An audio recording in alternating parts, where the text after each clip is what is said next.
Children, पिछले class में हम लोग गोलू सॉफ्ट देखे थे, पढ़े थे और उसका एक्सरसाइज बनाए थे। इस क्लास में हम लोग माई इंग्लिश रीडर बुक से लेसन 26 पढ़ने जा रहे हैं। लेसन 26 में नेहा इन द फॉरेस्ट है। ये लास्ट चैप्टर है। नेहा इन द फॉरेस्ट, यहाँ नेहा का फोटो दिया हुआ है, पिक्चर, और नेहा जंगल में है। देखते हैं वो जंगल में क्या करती है। कुछ न्यू वर्ड्स दिए हुए हैं। फॉरेस्ट, फॉरेस्ट मीन्स जंगल। लिविंग, लिविंग मीन्स रहना। लेन, लेन मतलब पतली गली। क्यूट, क्यूट मीन्स आकर्षक। सूप, सूप मीन्स रस या झोर भी कह सकते हैं।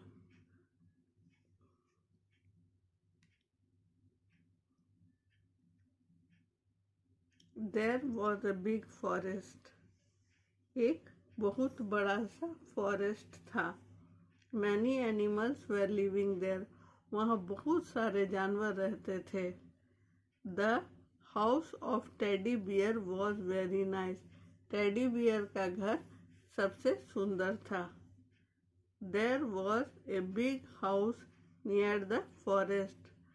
जंगल के नज़दीक ही एक और हाउस था जो कि बहुत सुंदर था और उसमें नेहा रहती थी। ये हुआ page 105। Now we are going in page 106। Neha, what a cute little house. I want to go there. Neha walks down the lane. Neha कहती है टेडी बियर के हाउस को देख करके, what a cute little house. कितना आकर्षक छोटा सा घर है। I want to go there. मैं उसमें जाना चाहती हूँ। Neha walks down the lane. Neha पतली सड़क से वहाँ तक पहुँच गई और दरवाजा खटखटाई। The house is near the tree. Neha knocks at the door. Knock knock, ये दरवाजा को खटखटाई। नॉक नॉक, तो Neha let me enter the house. Ah, what a nice soup. वो घर के अंदर चली गई। घर में सूप रखा हुआ था और वो देख के बोली, आह कितना अच्छा सूप है, और वो पी गई। Neha, let me sleep now.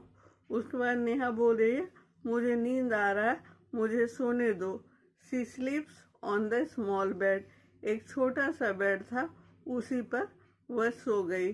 The sun was setting and the bear family was coming back. जब सन सेट हुआ, बियर घूम करके बाहर से आए तो वो खिड़की से देखे कि नेहा उसके रूम में सोई हुई है। अब अगर बियर्स की जगह पर आप होते तो क्या करते? यहीं पर कहानी ख़त्म होता है।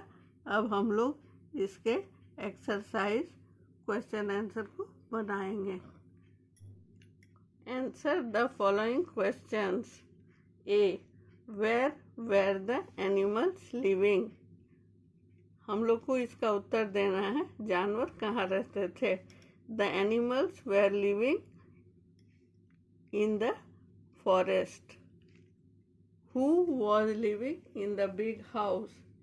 Neha was living in the big house. What did Neha drink. Neha क्या पी ली। नेहा सूप पी ली। टेडी बियर के घर में सूप रखा हुआ था, वही पी ली। Neha drinks the soup. D, where did Neha sleep. Neha कहाँ सो गई। Neha sleeps on the small bed. Neha छोटे से बेड पर सो गई।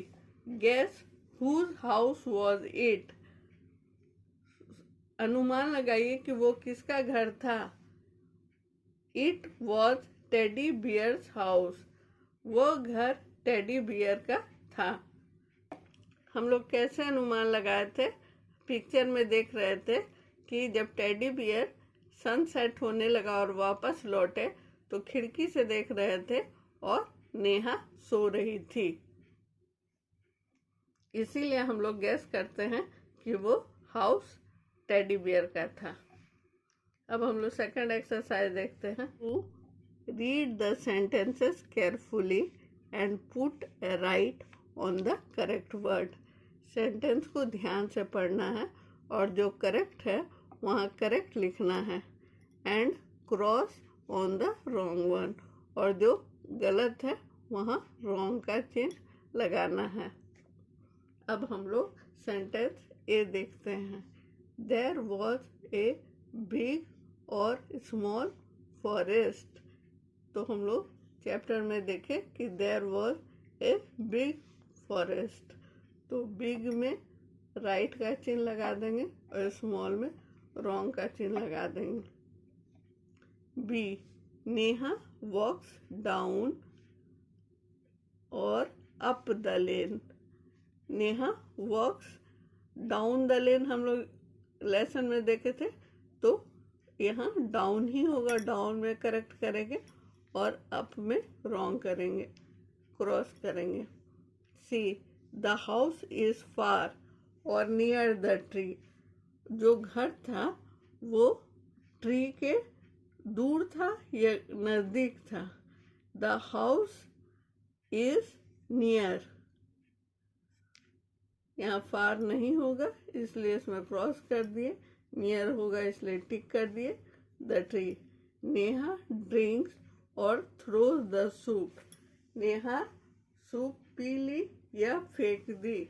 नेहा ड्रिंक्स द सूप, यहाँ करेक्ट होगा, यहाँ रॉन्ग होगा।